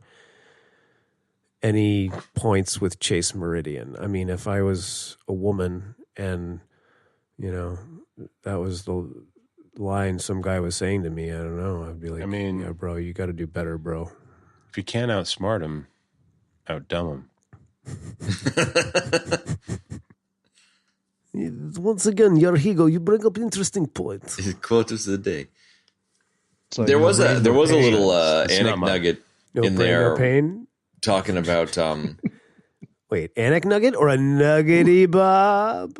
well, it was an Anik nugget. So there was Okay, an Anik Anik nugget, nugget talking sorry. about Val Kilmer being super uncomfortable in the suit and boohoo and all that shit. And then Yes. he was going to change out of it one day. And Rupert Murdoch brought his grandkids to, no, sorry, it was Warren Buffett brought his grandkids to see Set.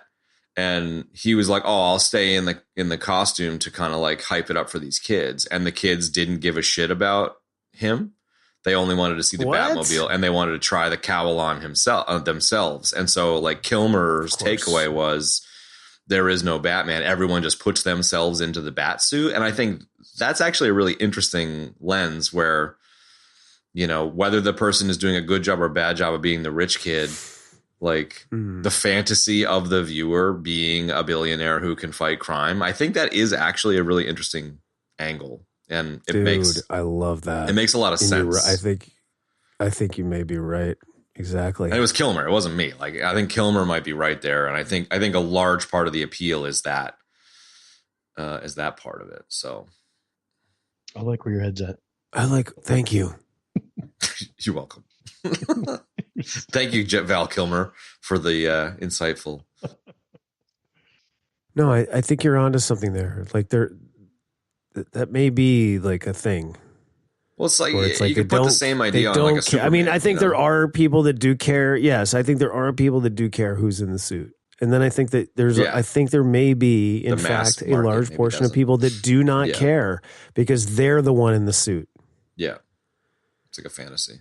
And the Superman piece is not that. It's the goodness that I think people resonate with. Like just the purity of goodness. It's the the quadrant in the D&D fucking paladin, uber good bullshit. No, we were talking about that post show last Recently, week, and I yeah. agreed. I thought you were really onto something there with that. Yeah. But friend of the show, Carl Aguilar, pushed me for months to watch the Lego Batman, and then I finally did, maybe a year ago or It's something. so good. And, I just watched it. Oh my god, He's dude. like, it's the Will best Arnett Batman. fucking- I can't say I disagree, man. It's one of the best Batman movies, period, dude. It's so good. It is so funny too, man. We got to do that. We should do that. And yeah, he is an let's do that. excellent version of Bruce Wayne. Like, he's just such a fucking douchebag. And I kind of love that Bruce Wayne. Yes. Yeah. No, I'm with that.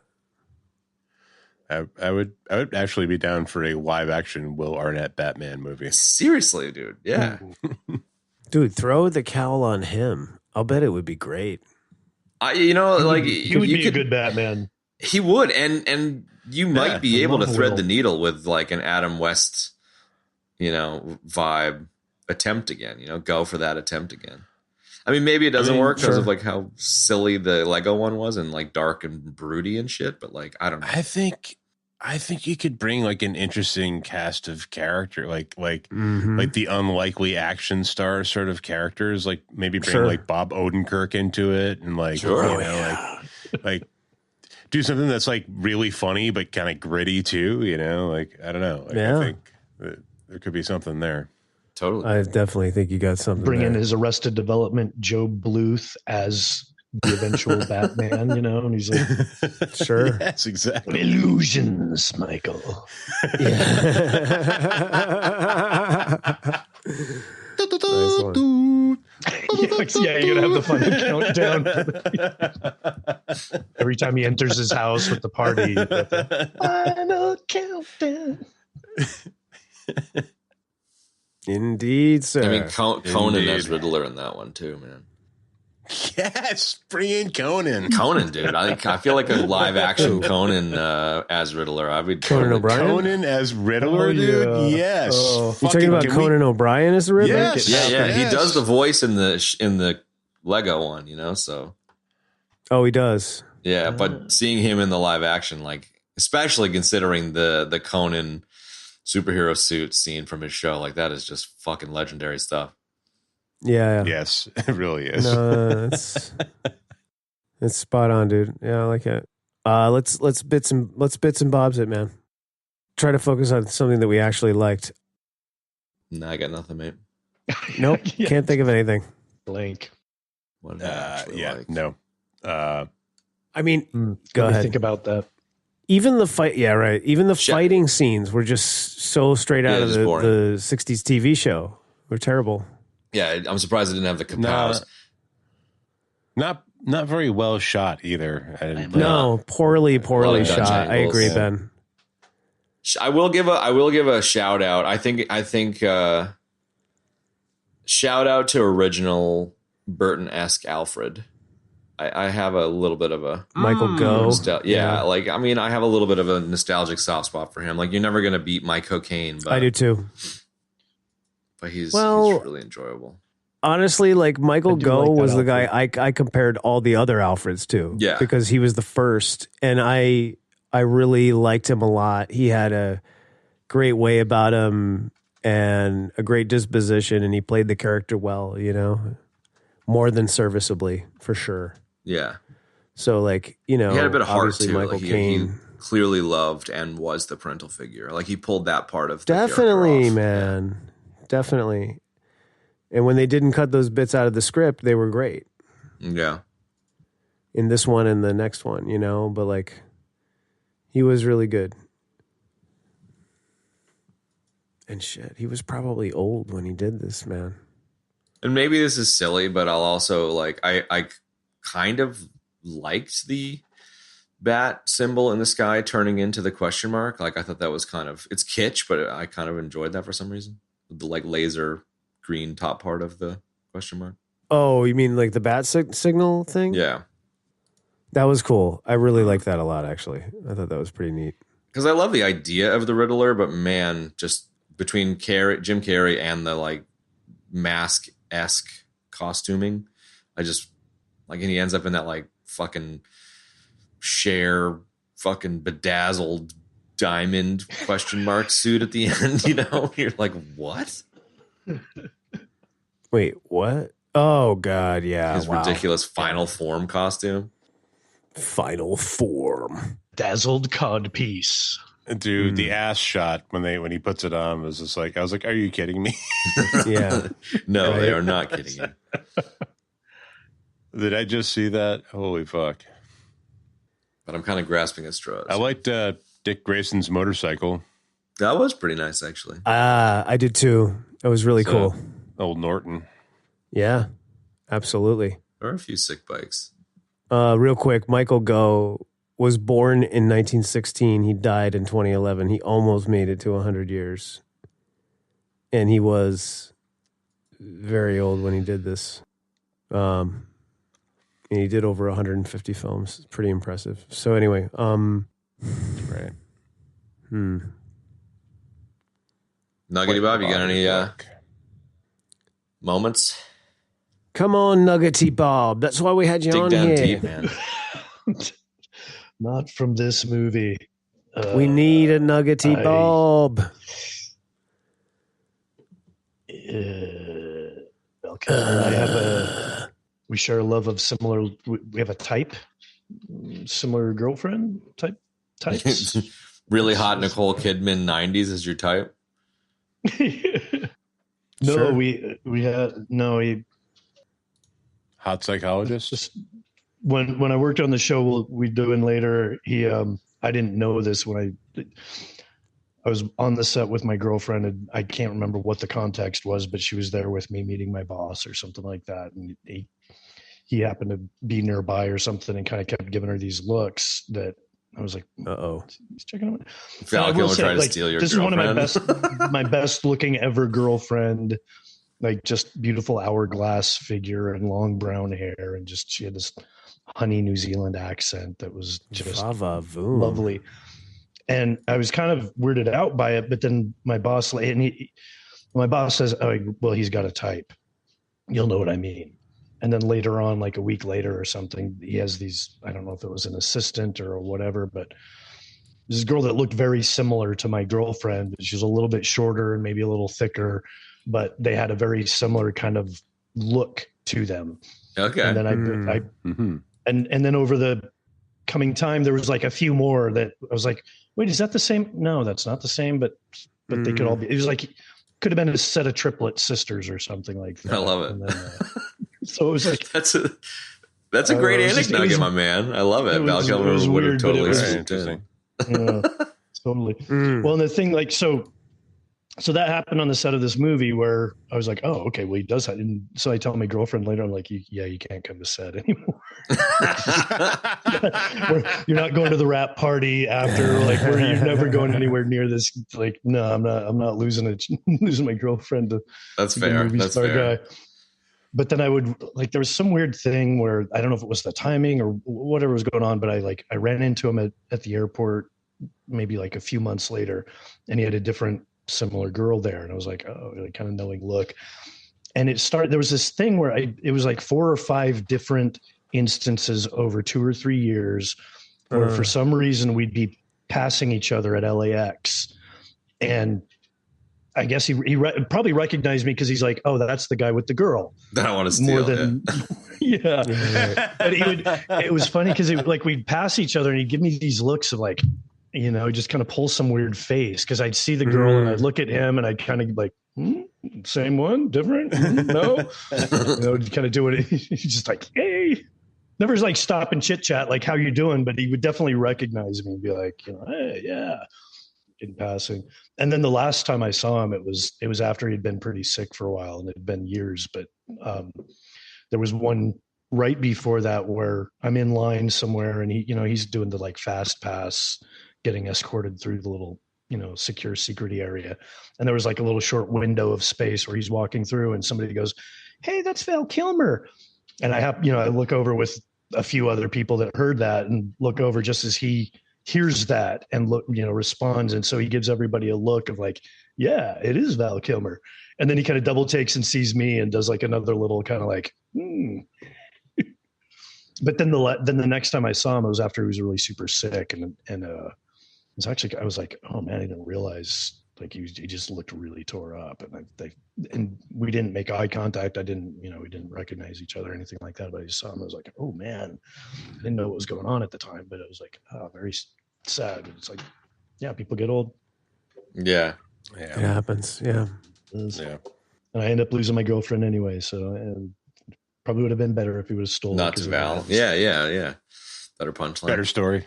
Well, my girlfriend dumped me, but it was for Val Kilmer. So Yeah, whatever. Fuck that guy. Wow. The whole like real life versus persona versus character you play thing. It's interesting. Like when you do run into someone like that. I mean, you obviously working with them is different, but like I've run into a few people over the years, at airports here and there, and it's just it's kind of surreal. So it's interesting that he gave you like these weird kind of comic booky caricature. He's like, yeah, dude, we like the same kind of girl. Like, okay, see you, Val. I'm gonna go get on my airplane now. Yeah, right. Yeah. When sometimes it's like, yeah, I get that vibe of like, oh, you're with the plebeians over there. I'm in the fast pass. I'm in the special line. Hey man, you still got to keep your fucking girl while that was going on. So fuck it. Yeah.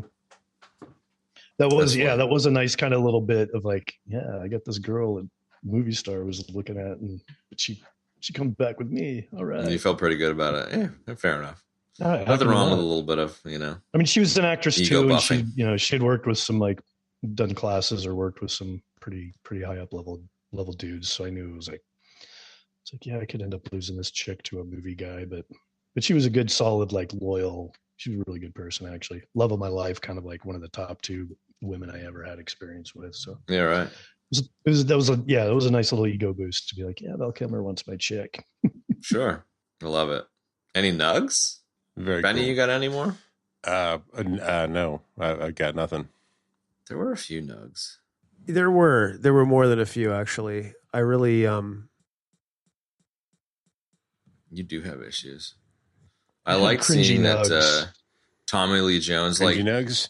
Val Kilmer and Nuggety Bob share a type, and it turns out that Benny and Tommy Lee Jones share a hatred for Jim Carrey. Back in the day, I guess Tommy Lee Jones like fucking super hated him, and like there's like a story about how like Jim Carrey ran into him at a restaurant and like the blood drained out of his face, and he was gonna like look like he was gonna kill Jim Carrey. Like he just like, got up and was like, I hate you, man." It's like, okay, dude. I feel like he would have been very hateable in his silliest heyday. Probably at a lot of times, I would think. Yeah. I mean, he's been through the ringer, the whole like tabloid bullshit ringer. So it would be a pressure cooker and a half, despite how, ridiculous he was originally. If you're given an 198% trying to bring like crazy energy to your character, and Jim Carrey is like phoning it in and blowing right past you, like it's gotta be, it's gotta be a little rough. No doubt. Well, from actor wise, like it's weird. You working on shows like that one, or depending, like there's certain actors that have a thing like he has where like actors call it chewing up the scenery. You're just like, you come in, you're so big and so over the top. And then all of a sudden they're looking at each other and going, well, wait a minute, that just totally fucks what I'm doing as an actor. Like, it really affects, because now they've got to do something to play off of that. Yeah. And so if you're way over the top and you're you're giving it 11 when the other actors are at a 5 or 6 kind of a dramatic thing, then all of a sudden it's like, wait a minute. Like, so I could see why somebody like, I mean, Tommy Lee Jones was a theater actor from way back. He got well known doing like, I think Cat on a Hot Tin Roof or some other stuff, and he did really well with it. So, the more of like, I'm a serious actor, and this guy just comes in and like, hey. Yeah. It's literally I can see why that's him. like, it's like, because they'll have these private conversations like, what the hell do we do with this? Like, and this guy's on camera. Like, what am I supposed to do with this shit? Well, I mean, I've been in some scenarios where I've, as a musician, I've got to play with other people, and there's like a guy that'll get up and just like basically spam solo the entire time, and you're like, It's a similar. what are you doing, man? Like, give somebody else a turn. Yeah. Yeah, that's a good. It's that's like a the good soccer comparison, player that won't actually. pass the fucking ball, dude. It's like, come on, bro. Yeah. Yeah, okay. absolutely. Yeah. Like you as a musician, you're trying to play some kind of like a mellow, heartfelt, serious song, and then you got the guy that shows up and he's got some, glowing in the dark Kiss outfit, and they're doing the like, Yeah. head Yeah, banging. yeah, Like, yeah, it's not exactly. the, You're like, not the energy. you're trying to play something chill, and a dude shows up and just starts like finger tapping the entire time,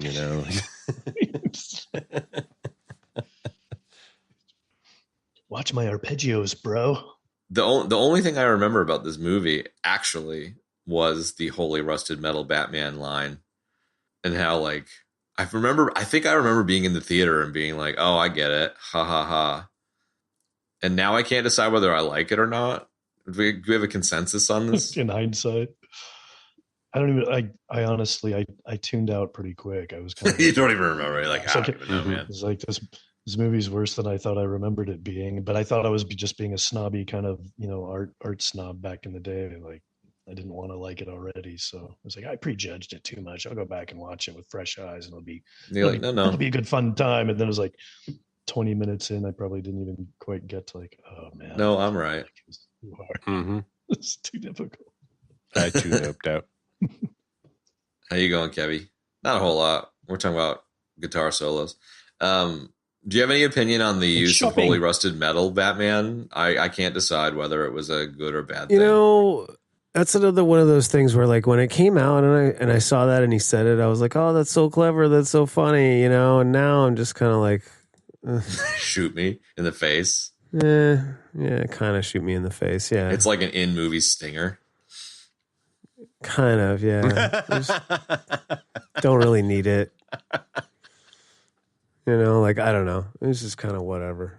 It was already at the point of the movie that was like, I mean, that was like the ending was just the assault on the Riddler's fortress was just kind of dumb. The whole Yeah. thing was just kind of dumb, dude. It was like the fort itself was dumb. Like the bat boat was kind of dumb. was all We pretty get the dumb. bat wing again, which was kind of tight, but not enough of it. And then that gets destroyed. And then it's like, the giant 50s juicer blender. Just no. And then to throw in Holy Rusted Metal on top of that, it was, again, no. Okay. Or as the kids are saying these days, that'd be a big N, dude. Yeah. Is that what the kids say? No, they say big L's and big W's. I'm saying big N. Gotcha. But they said large cringe. It is pretty Yeah. cool. I did find It's it all interesting cringe from a nowadays. Nugget point of view. This was the first appearance of Arkham and Wayne Enterprises in a live action film. I saw that too. I was like, oh, that is interesting, man. Because that's pretty fundamental to a lot of the later stuff. So That's true. I did. There were some interesting casting nuggets, man, on the people that were actually talked about to play the various roles in this film. yeah, dude. Leo. Sandy Bullock as Chase. That wouldn't have worked. I like Sandra Bullock. I know. It could have been interesting. Ethan Hawke as Batman. I was like, 90s Hawker, Man. Yeah, guy's got more playing Robin, Batman. isn't he? Back then, he might have been more of a Robin, but Nowadays, it's like the old Batman. I mean, I could see Brooding what do you coffee think? house guitar playing Ethan Hawke with the bat suit. I don't know. That might have been like Keaton was kind of that choice for Batman. I remember, he wasn't your suave leading man. He wasn't your typical like buff action guy. So that was kind of an against type. And I think that was one of the things maybe I liked about it was that it was such an against the grain kind of a choice, but Keaton's so good in every friggin' thing. Like, Right. He focused on getting a good actor, not a guy Yeah. that looked good. Yeah. That was I the think that's thing where there. Burton, he's just excels. He's good at doing a camp it keeps it in a window of it works, you know. But these next later ones, I think they were trying to maybe follow in those themes, and They don't know how to do it. Yeah, it's not easy to pull that kind of a thing off. He didn't know how to do it. Joel Schumacher didn't know how to do it. Either that or he was getting so much meddling going on by which is what I think more and more, because as I look at, when you look at some of these other films that he's done, like Falling Down and The Client and all these, like, those are good movies, man. Like, good movies. Like, we did Falling Down, and like, I absolutely love that movie. You know what I mean? Still to this day. And when you've got it in your head, like, I want to do dark, brooding, serious take on the story, and then your bosses are telling you, we need family friendly. Yeah. So it was like he pushed so hard to the family friendly side that, it's like, you can't, that's too hard of a shift to make. I think it's like, if you're coming from like, hey, I want to do the funny comedy kind of version of Batman. Right. All right. Maybe you're right for it. But yeah, you start out saying, I want to do the dark precursor to the Dark Knight stuff. But make it family friendly. Like, yeah, it's a really work. That lines up with percentage window. Yeah. That lines up with Kilmer. He was saying that he had done what he calls an absurdly commercial cartoon, and then he was more likely to get hired for a job that he couldn't get hired for before because he hadn't done enough movies. He goes on to say it's so rare when an actor gets hired because he's right for the role, it just doesn't figure into it.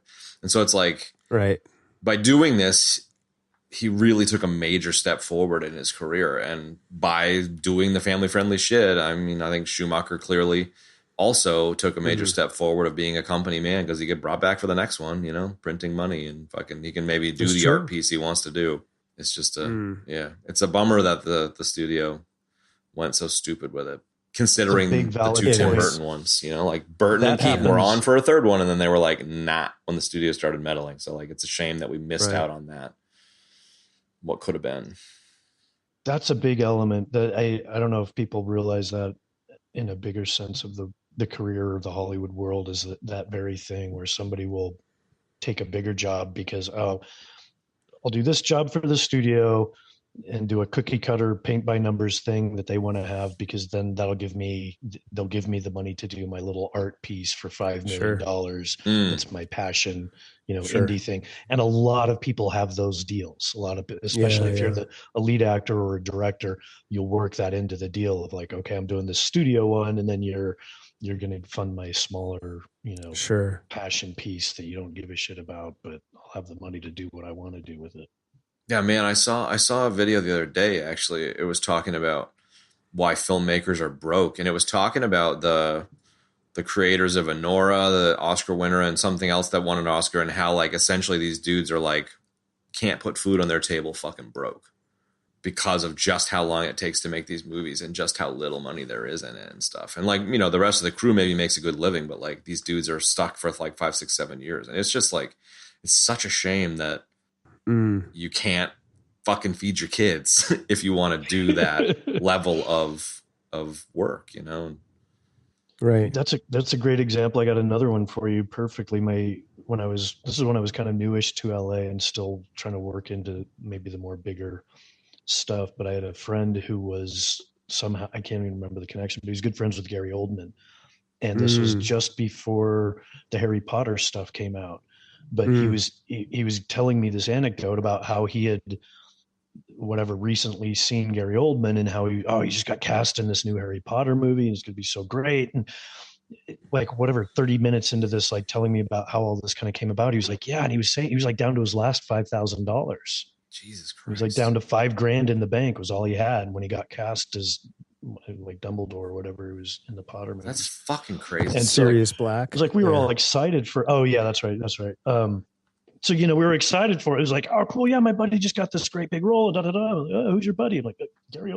Because he had done these, like, Romeo is Bleeding and some of those. He did True Romance. One of the greatest living fucking actors, period, in my opinion. And he's got $5,000 in the fucking bank, dude. That's fucking crazy, man. Right. Wow. It is. It really is. Wow, that was a nice little story, dude. So that's crazy. you asked me before about nuggets, and the casting nuggets were the things that interested me the most, even though there's quite a few nuggets in Let's Make Nuggets Not Fun. But like some of the people that were considered for Batman, William Baldwin, Alec Baldwin, Daniel Day-Lewis. I know. Kurt Russell. Alec Baldwin, actually. Younger Alec Baldwin. Like Dude, prime Billy Alec Baldwin Baldwin. Batman is something else. No, but Yeah. Alec Baldwin could have totally done it. I could do Alec. I can see the I could see it. consideration, but Yeah, I'd do Back in the day, Kurt Russell, Ethan Hawke, Ralph Dude, Mel Fiennes, Gibson. Tom Hanks. Mel Gibson was like first choice, I guess. He Johnny turned it Depp. down. Johnny Depp was a big one too. Matt Broderick wanted to do the Riddler. Okay. And then you had Maybe. for Robin, Must you have had lifts in his shoes. Mark Wahlberg. These are all people considered. Leo, Matt Marky Damon, Mark. Jude Law, Ewan Marky McGregor, Mark. Corey Haim, Corey Feldman, Toby Stevens, Scott Speedman, Alan Cumming, and Christian Bale. You know, and then there was a laundry list of people for Chase Meridian too, like Sandy Bullock and Jesus, I can't even remember who the other ones were, man. But yeah, those are the most interesting nuggets that I found. There's a lot of nuggets here. Yeah, there are a lot. I just can't get over that Gary Oldman thing. That is crazy, man. That Yeah, is crazy. And I think it was even like a Home Depot. He's like, yeah, I just ran into Gary Oldman at Home Depot. Like, you wouldn't believe. He's like, got like $5,000 left. I was like, that can't be real. That's not. So I don't know. I mean, Yeah, honestly, through that lens, the movie is a little bit more forgivable in the sense that it just like a whole huge crew of people got to keep making movies, man. Like whatever. Sure. At this stage, I'll take the ones I like and I'll leave the ones I don't like and stop being a judgy fucking bitch about it. Maybe. I will say this is somewhat of a, I guess a true Nuggety Bob. Like, Billy D. Williams had signed on to play Harvey Dent in the first couple Batman movies, you know, thinking that this was eventually going to go to Two-Face, and he wanted to play Two-Face, and he sort of had the right of first refusal and all this kind of thing, and they got him out because Schumacher had worked with Jones on The Client, and he wanted him because he had worked well with him on The Client, and that's a bummer, dude. Because that is a bummer. it's kind of a huge cock block and a dick move, but at the same time, it's like, dude, you kind of saved yourself from you know, a successful movie for sure, but like, wow, this was like the beginning of the end until Nolan came along, you know? Yeah, that's fair. Man, Billy, that would have been a really good choice for in a good movie. Like, Yeah. Yeah, I mean, Like nobody would have saved Williams? this.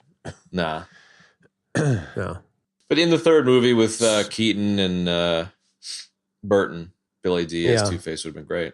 And I guess, actually, now that you mention it, though, there was a nugget in there that was saying that the third Burton Keaton movie was only Riddler, no Two-Face. So Billy D wouldn't have gotten a shot. Oh, yeah, that's true. They definitely shouldn't have had two villains in it anyway. It was too much. Yeah, it was. Yeah. Like, This it made one- sense in the second movie with the Catwoman Penguin thing because it was, it made a lot more sense there. Definitely. I think that works when you have a villain who's already developed prior, you know, and you've already established that relationship. You built like the first movie with the drama and whatever thing you have with the hero, and then they come back later, and then you can introduce a new. But yeah, when you've got like 3-4 people popping in, and all of a sudden like that, as we've talked about, like you just don't get into it. You can't develop a real relationship or okay, here's a new. 5 minutes later, here's a whole new person, and you got to jam in some backstory and something sympathetic to get them on your side or to get you to like it. And it's just and have a Debbie Mazar scene jammed in. Yeah, True right. fucking Barrymore. In the I had to keep looking at that. Like, is that Drew Barrymore? Yeah, that is. Like, it was. Or is it the other girl who kind of looks similar to no? Yeah, that's Drew Barrymore. Like, yeah, it was. Any nugs? Cindy Crawford was considered for the role of Chase Meridian. I could have seen that. I mean, she'd probably be a terrible actor, but she's probably not a good actress. Not a good fucking actress knows? at Maybe all. she's good, but Yeah, Robin Williams as the Riddler. that would have been too Aladdin's genie. I think I love Robin Williams. I agree. Right. Everybody thinks like everybody used to say like anytime like he'd be of course perfect, he'd be perfect for that. It's like no, he wouldn't. He was perfect as the Aladdin genie, dude. You know, like the Riddler, not so much. Yeah. Perfect is a very strong word and it's used very liberally in the wrong way. Yeah, totally. Anyway, So moving right along. Deaths. What do you have there, Benny? Sorry. Hey, wait a minute. Real quick. Is there actually a Statue of Liberty in Gotham? That was weird. I thought Gotham was a fucking that was fantasy weird. city, like Metropolis, right? Like, Well, it is, but it's like New York. Yeah, but it would have been But I like the thought Statue of Metropolis was Liberty like or New something. York. Like, No, I think Metropolis is kind of over like where Newark would be, but I could be wrong. I thought Metropolis was like a It's more of Chicago a hack and vibe. sack. well, Hackensack. New York and New York. Well, I See, mean, I it was seems thinking a- Gotham was maybe Chicago-y and Metropolis. Oh is yeah, maybe- you're right. I Actually, could, yeah. You could switch either. That's I could what I go thought, maybe either yeah. way. No, they're across the bay from each other. That's what they've said in various films. Okay. Okay, it says it's the Statue of San Francisco, Justice. San They're Jose. basically both New York, but one's like San Fran and Oakland. a bright, shiny New York, and the other one's like a dark, seedy New York, Kind of. I guess. kind of. I kind of like the New mean, Jersey, the Jersey. hold on. Like you're over the bridge. I kind of want pulling to. up. I kind of want to send this to you to read in your awesome nerd voice that you do for the Star Wars wiki entries, Benny. But it's called the Statue of Justice, and it's a giant sculpture that overlooks Gotham's dock area. But it looked exactly like the boy. Statue of Liberty. Yeah, it looked exactly like the fucking Statue of Liberty, dude. Whatever. Whatever, man. Yeah, I guess some random comic artist wrote it in at some stage, but Gripes of me. that's fair enough. That's a legit gripe. I saw that too, and I was like, huh? It was a torrent of gripes, and that was one of them, though. So. Cannot get a large enough map. I'm getting hung up on that stupid detail. Sorry. Right on. But, all right. I should not have asked the question. You Well, unasked the question. And it has now left my Withdrawn. brain. Okay. So deaths or no? Can we do deaths? yeah, rock it out, man. I've ejected a bunch. So. Did Nuggety well, Bob I die? didn't Did get you all die, those- Nuggety Bob? No, Nuggety Bob did Bad not showing. die. Stayed alive Really poor. this time. Next Sorry. time you will die, boy. So I ejected on Tom Cruise loving Val Kilmer, and then Chad and I had a CK1 death, Rubens as the Penguin's dad death. Yeah, that was And that's the best death of the show. And then I'll put Chad down for various ejections because I know they were there. And you too. You ejected to watch. Oh, yeah, that was the Tom Cruise one. No, I got my due for the Tom Cruise death. Various. Fucking goody two shoes. Have your Nuggety Bob. comeuppance. Benny didn't fucking die. I know. Benny, you need to die more. Recommendations? I am going to recommend that if you're a Val Kilmer fan and you want to be a completionist or something like that, watch the movie. If you want to be a Batman completionist, watch the movie. Other than that, it's skippable. No doubt. There was Next a person. Ditto. there was a quote. Yeah, ditto for me too. There was a quote. Val Kilmer considers this to be so bad it's almost good, saying in his memoir that his children became bored when watching it when he showed it to them for the first time. So I think Val Kilmer doesn't even really recommend it. Therefore, I think we're in good company here. Yeah, right on. Nuggety. You know, I'd say maybe be heavily sedated or something when you check it out. Be Roseanne So- Barr on sleeping pills or Watch something it on a about dare. it. Yeah, okay. Yeah, that's right. To 11sies a little bit. I will just say that it's Copious amounts of Demerol. exactly. There you go. It is nice to see Demerol. Kilmer. I think the one thing here is like, despite the fact the movie fucking sucked, it was just nice to see Kilmer, man. Like, It was. And I'm glad you said that because it's true. Like that was the whole impetus for us doing this movie was to do something that was a little bit lighter, yeah, you know, something that was a little bit sillier. And this was that movie, you know, and it's like, even though we all pretty much straight up hated the movie, you know, even when we thought it was cool back in 95, certainly me and Nuggety Bob, you know, it's just great to see Val in his prime doing what he did. Great, Yeah. you know. And, you know, I mean, I heard over the years that he was kind of a jerk, you know, and he might have been a kind of a jerk, but I still loved watching him, man. He's just fantastic. And, you know, he did say it's so bad, it's almost good and all that kind of stuff. But he also said he's grateful that he got to play Batman. So, like, the respect is there, you know, despite the fact the movie sucks. Yeah, you got to have an opportunity to step into an iconic character. You don't know going in if it's going to be the best one ever or it's forgettable. It's like Bathman, dude. It's that was funny. Cheeseburger Bathman. Like Affleck got a chance to do it, and not my cup of tea, but okay. Affleck, Batfleck, Batfleck, and Bathman.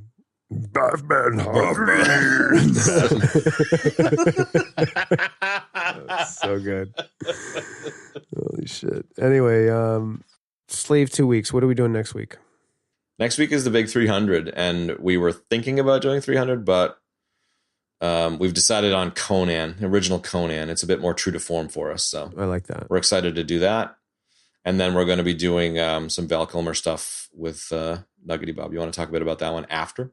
Nuggety Bob is coming back in 2 weeks. We're doing yet another Val Kilmer movie, and here's the 2 weeks. We're doing Kiss Kiss Bang Bang, which Preston worked on with Val Kilmer. So that is going to be a whole bunch of fun and a much better movie. So we'll be, we're stoked about that. So I want to just say thanks to Nuggety Bob one more time. Yeah, bro. Thank you for coming on. Great to have you back on the show. It's always a good time, man. Yeah, man. You fit in well. It. Definitely. Aw.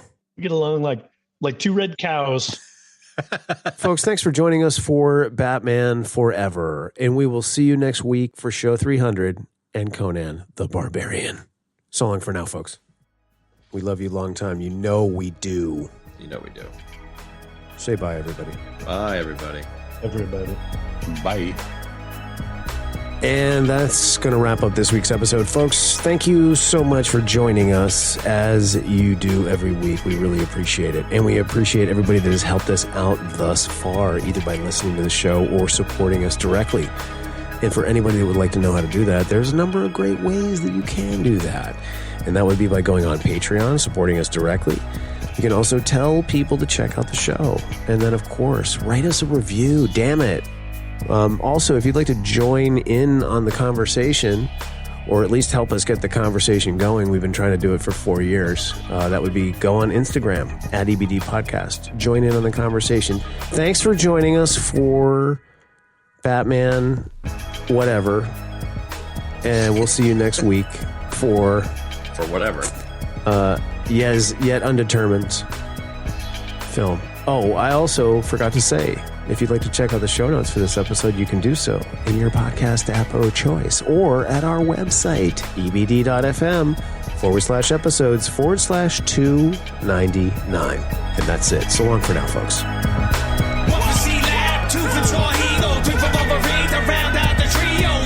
Episode, everybody dies.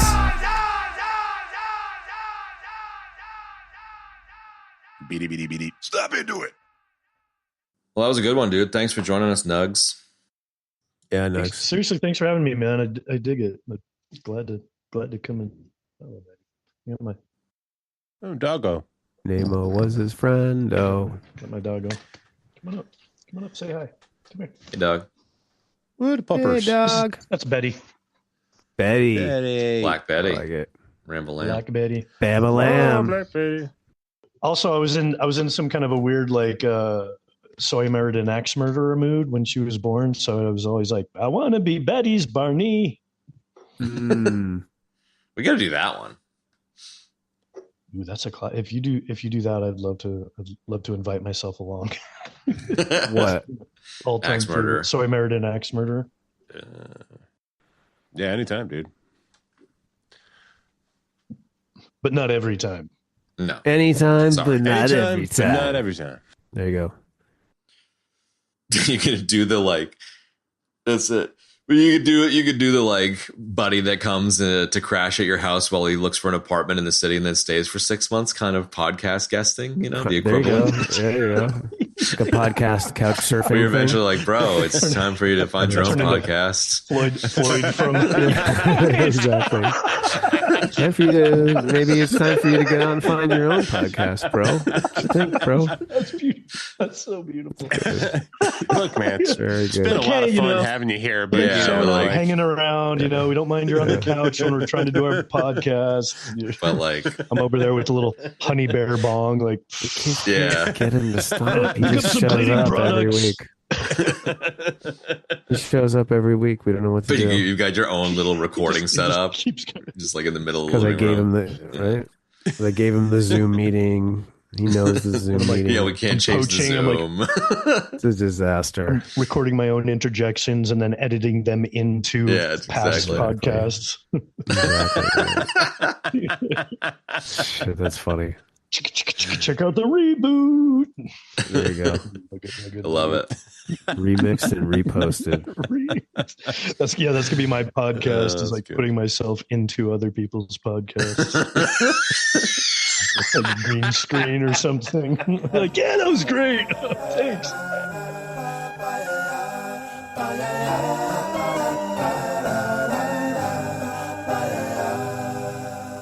There used to be a graying tower alone on the sea.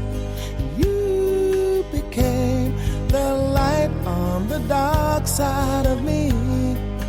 Love remains a drug that's the high and not the pill. But did you know that when it snows, my eyes become a lot, and the light that you shine can't be seen? I compare you to a kiss from a rose on the grave. Ooh, the more I get of you, the stranger it feels, yeah. And now that your rose is in bloom, a light hits the gloom on the grave.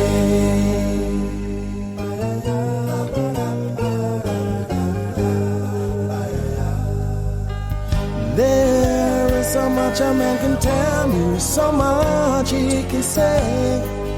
You remain my power, my pleasure, my pain, baby. To me, you're like a grown addiction that I can't deny. Won't you tell me, is that healthy, baby? But did you know that when it snows, my eyes become a light, and the light that you shine can't be seen? Compare you to a kiss from a rose on the grave. Ooh, the more I get of you, the stranger it feels, yeah. Now that your rose is in bloom, a light hits the gloom on the grave.